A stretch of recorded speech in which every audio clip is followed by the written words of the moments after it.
सुप्रभात। आज हम दिन जल्दी जल्दी ढलता है कविता से संबंधित हम अभ्यास प्रश्न समझते हैं। पहला प्रश्न, कविता एक और जगजीवन का भार लिए घूमने की बात करती है और दूसरी ओर मैं कभी न जग का ध्यान क्या करता हूँ। विपरीत से लगते इन कथनों का क्या आशय है। ये पहला प्रश्न आपको नहीं करना है क्योंकि यह आत्म परिचय कविता से लिया गया है।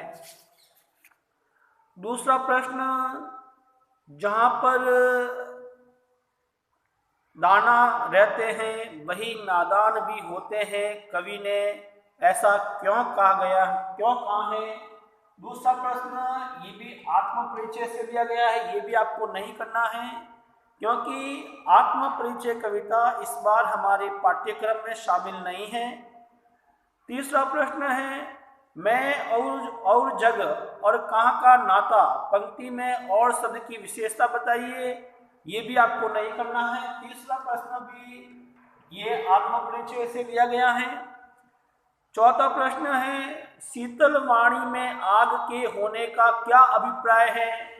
चौथा प्रश्न भी आपको नहीं करना है। ये चारों प्रश्न जो हैं वो आत्म परिचय कविता से लिए गए हैं जो इस बार हमारे पाठ्यक्रम में शामिल नहीं है। पांचवा प्रश्न, बच्चे किस बात की आशा में नीड़ों से जाग रहे होंगे। देखिए, पांचवा प्रश्न है, बच्चे किस बात की आशा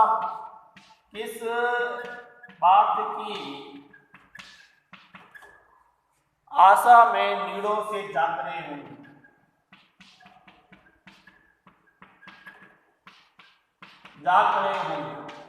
देखिए, बच्चे किस बात की आशा में नीड़ों से यानी घोंसलों से जाग रहे होंगे, देख रहे होंगे। देखिए, पक्षी जो होते हैं वो दिन भर जो है भोजन की तलाश में जाते हैं। इन बच्चों के जो माता पिता हैं वो भी भोजन की तलाश में गए हैं। वो अपने बच्चों का भरण पोषण करते हैं, इसलिए शाम होते ही वो दाना बच्चों के लिए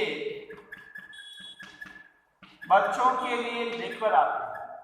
पक्षी जो होते हैं शाम होते ही सूर्यास्त से पहले पहले बच्चों के लिए दाना लेकर आते हैं, उनका पेट भरते हैं और माँ बाप का स्नेह, बच्चे जो हैं माँ बाप का स्नेह पाना चाहते हैं। यानी हर बच्चा जो है माँ बाप का स्नेह पाना चाहता है और छोटे बच्चों को माता पिता का स्पर्श व गोद में बैठना अच्छा लगता है। छोटे बच्चों को माता पिता का स्पर्श व गोद में बैठना अच्छा लगता है, इसलिए वो अपने माता पिता का इंतजार कर रहे हैं। और माँ को ये भी चिंता होती है, पिता को ये भी चिंता होती है कि अगर मैं समय पर घर नहीं पहुंची तो मेरे बच्चे जो हैं मुझे ढूंढते हुए बाहर आ जाएंगे। और प्रेम प्रदर्शन भी असीम आनंद देता है। इन सबकी पूर्ति के लिए बच्चे जो हैं इन सबकी पूर्ति के लिए नीड़ों से जागते हैं कि हमारे माता पिता आएंगे, हमारे लिए दाना लाएंगे, हमें स्नेह करेंगे, हमें गोद में बैठाएंगे।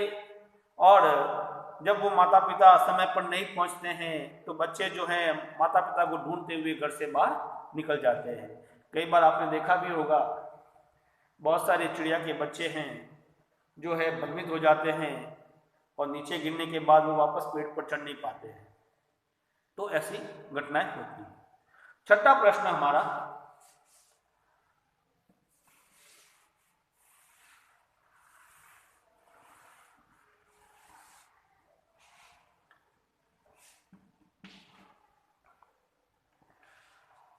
दिन जल्दी जल्दी ढलता है कि आवृत्ति से कविता की किस विशेषता का पता चलता है।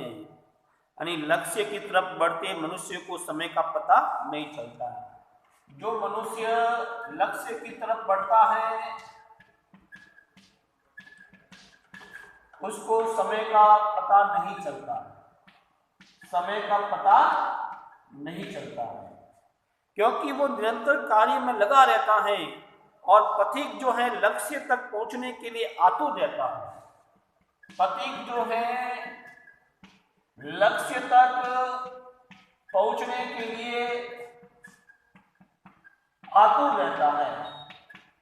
इसी बात की पूर्ति करने के लिए, इसी बात की पूर्ति करने के लिए दिन जल्दी जल्दी ढलता है, इसकी आवृत्ति हुई है। क्या हुई है? इसकी आवृत्ति हुई है। और इस बात की पूर्ति करने के लिए इस आवृत्ति के माध्यम से ये संदेश दिया गया है कि समय निरंतर चलयमान है। समय जो है, समय निरंतर चलयमान है, यानी समय अपने हिसाब से चलता रहता है। समय किसी की प्रतीक्षा नहीं करता है, समय किसी की प्रतीक्षा नहीं करता है। हमें समय के साथ चलना चाहिए, हमें समय के साथ चलना चाहिए। और जो समय के साथ नहीं चलता है, समय उसे ठोकरों के साथ उड़ा देता है। और समय के साथ हमें स्वयं को समायोजित करना चाहिए। मनुष्य जीवन बहुत ही छोटा है, मनुष्य जीवन बहुत ही छोटा है, क्षणभंगुर है, और उसके पास काम बहुत है। और जिसके पास काम बहुत है, ऐसे लोग जो होते हैं वो समय के साथ चलते हैं। तो ये आवृत्ति जो है इस गीत शैली में स्पष्ट हुई है। अगला प्रश्न हमारा,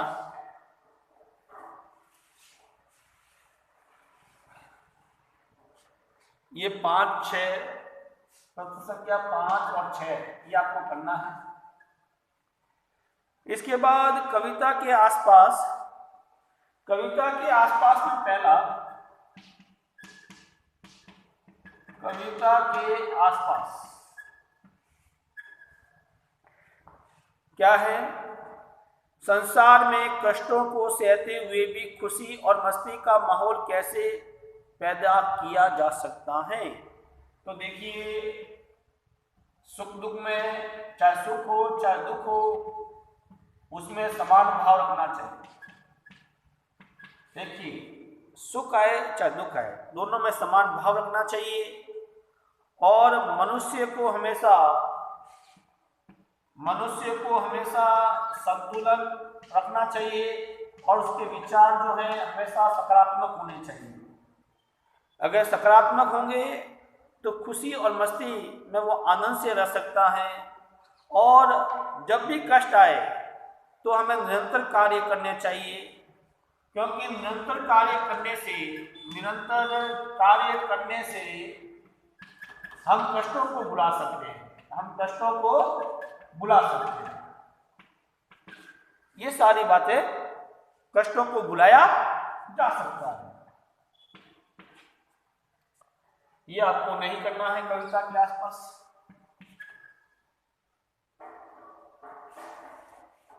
अब देखिए, एग्जाम में प्रश्न जो है ऑब्जेक्टिव भी आएंगे। तो मान लो सपोज ऑब्जेक्टिव जो प्रश्न बनते हैं इस कविता से, मैं पूरा बता देता हूं आपको किस प्रकार के ऑब्जेक्टिव प्रश्न जो है इस कविता से बनते हैं, वो मैं आपको बता देता हूं। देखिए, हो जाए ना पथ में रात कहीं, मंजिल भी तो दूर नहीं, ये सोच थका दिन का पंथी भी जल्दी जल्दी चलता है, दिन जल्दी जल्दी ढलता है। अब देखिए, जैसे इसमें ऑब्जेक्टिव पहला प्रश्न बन गया, हो जाए ना पथ में, हो जाए ना पथ में रात कहीं। देखिए, यहाँ किस पथ की ओर संकेत किया गया है, यहाँ किस पथ की ओर संकेत किया गया है। तो एग्जाम में 4 ऑप्शन होंगे, आपको आंसर लिखना है जीवन पथ की ओर। आपको आंसर लिखना है जीवन पथ की ओर। एग्जाम में 4 ऑप्शन होंगे, 4 में से आपको एक लिखना है। जल्दी जल्दी में अलंकार क्या है? जल्दी जल्दी में अलंकार बताइए। तो आपको लिखना है इसमें पुनरुक्ति प्रकाश। 4 ऑप्शन होंगे, 4 में से एक जो है आपको लिखना है। तीसरा प्रश्न बनता है, पथिक के मन में क्या आशंका है। देखिए, पथिक के मन में क्या आशंका है। तो पथिक के मन में देखिए क्या आशंका है, रात होने की, दिन होने की, सुबह होने की, या ये सभी।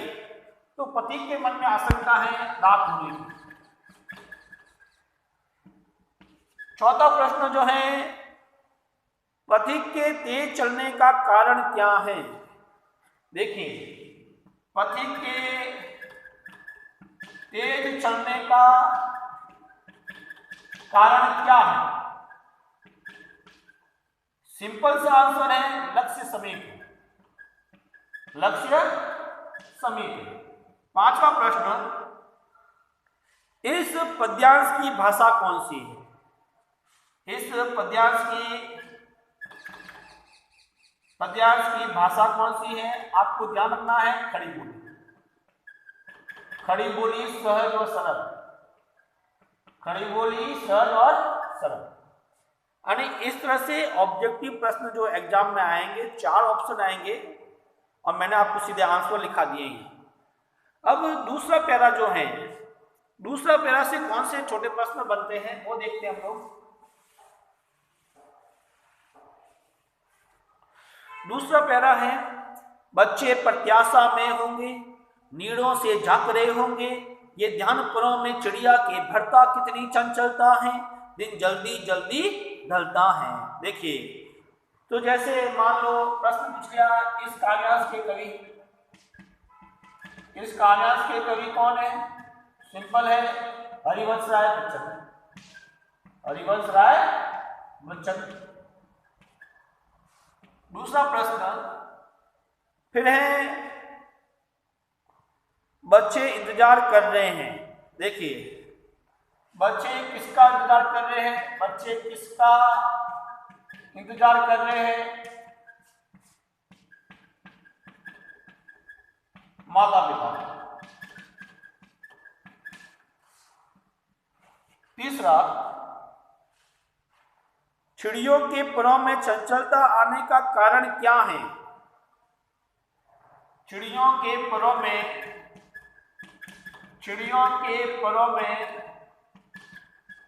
चंचलता आने का क्या कारण है। यानी चिड़िया जो है इतनी तीव्र गति से क्यों जाना चाहती हैं। बच्चों की चिंता में बेचैनी, बच्चों की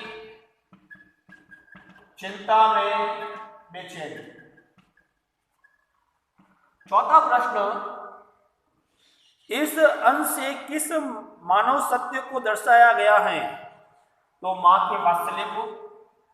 इस अंश से किस मानव सत्य को दर्शाया गया है। मानव सत्य को दर्शाया गया है तो मां के वात्सल्य। पांचवा प्रश्न, नीड से तात्पर्य है। नीड किसे कहते हैं। नीड से तात्पर्य है, सीधा आंसर है घोंसला। यानी कि सेकंड पैरे से इस प्रकार के प्रश्न ऑब्जेक्टिव बन सकते हैं। अब हम तीसरा जो पैरा है, अंतिम पैरा जो है हमारा,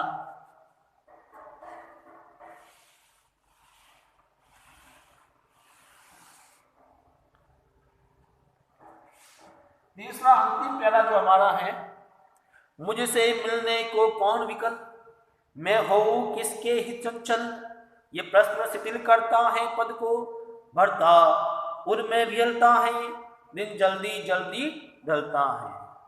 तो देखिए, यहाँ पर कैसे व्यक्ति की मनोदशा का वर्णन है। पहला प्रश्न, यहाँ पर कैसे व्यक्ति की मनोदशा का वर्णन है। तो कैसा व्यक्ति है? अकेला व्यक्ति। दूसरा प्रश्न, किसके वियोग में कवि दुखी हैं? किसके वियोग में कवि दुखी हैं?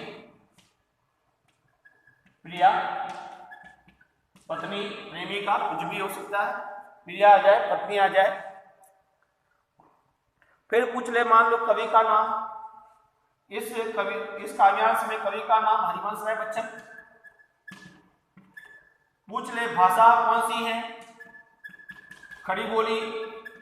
ये आपको ध्यान रखना है। पांचवा प्रश्न, कवि के कदम शिथिल क्यों हो जाते हैं? कवि के कदम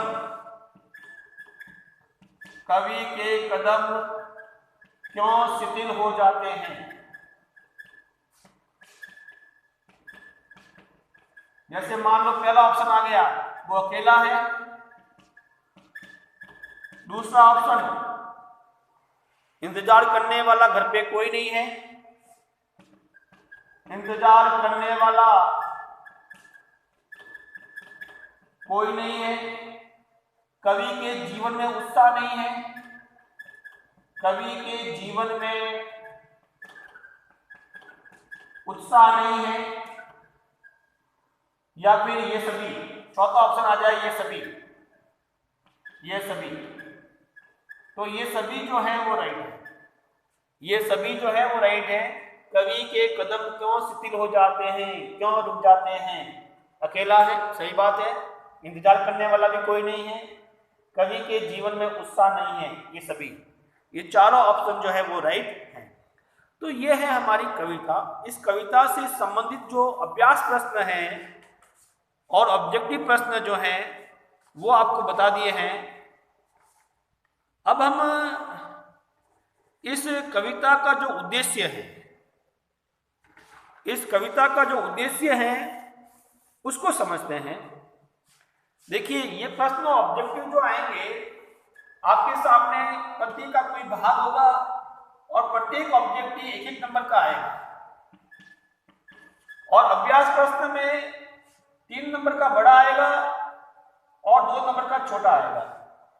तो अब हम इससे संबंधित एक प्रश्न और बनता है, उसको देख लेते हैं, जो परीक्षा की दृष्टि से इंपॉर्टेंट भी है। दिन जल्दी ढलता है, कविता का उद्देश्य बताइए। यानी इस कविता का क्या उद्देश्य है वो आपको बताना है। तो सत्य के साथ समय के गुजरते रहने का एहसास कराती है कविता। ये कविता सत्य के साथ समय के गुजरने का एहसास कराती है।